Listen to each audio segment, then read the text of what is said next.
to get hit by your grandpa's car, not you. Therefore, you interfered with your parents' first meeting. If they don't meet, they don't fall in love. If they don't fall in love, they don't get married. If they don't get married, they don't have kids. That's why your older brother is fading out. He's been erased from existence. His first, since he's the oldest. Your sister will be next, and then you, unless she repair the damage by getting your folks back together. Now, once you introduce them to each other, nature will take its course. I hope. Marty combs back his slick down hair and a ducktail, only to get a handful of greasy kid stuff. Oh, I can't believe you actually put this crap in your hair. Come on, kid. Let's get this over with. On a classroom door, the students of an ordinary 1955 history class taking a test. Marty and Dr. Brown are watching from the hall. Oh, look, that's her in the second row. She's cheating. The school bell rings in the hall because it's Saturday night. The classroom opens and students head out to the next class. Marty and Dr. Brown watch from down the hall. Okay, so which one's your father? Oh, that's him.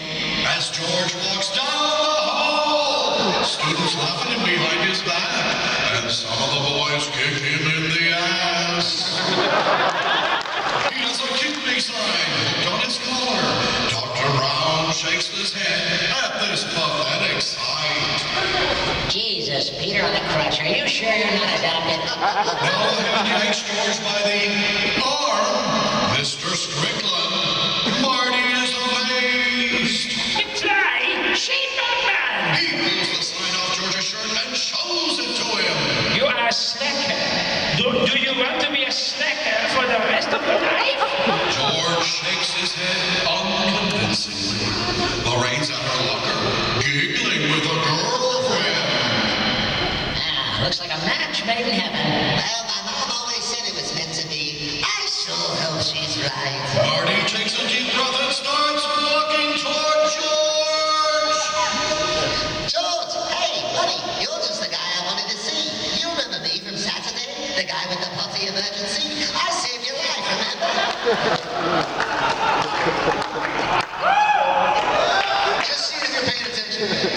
That's it. Rich. Oh, yeah. Okay. Listen, there's somebody I want you to meet. Come in. Excuse me, Lorraine. Marty. She's so delighted to see Marty. Oh, let me get those. He picks up her books and gives them back to her. She's totally infatuated. Thank you. Lorraine, I want to introduce you to someone. This is my very good friend, George McFly. George, this is Lorraine. Jeez, it's really a pleasure to meet you. Lorraine doesn't pay George the slightest bit of attention. She only has eyes for Marty.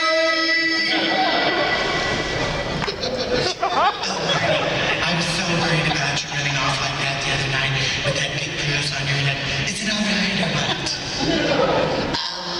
Yeah. The bell rings. I'm late. See you later. She hurries off down the hall, joining a girlfriend. They pass by Dr. Brown. See? Isn't he a dreamboat? George has run off with the opposite direction. In the opposite direction with someone else. Marty stands in the middle of the hall, completely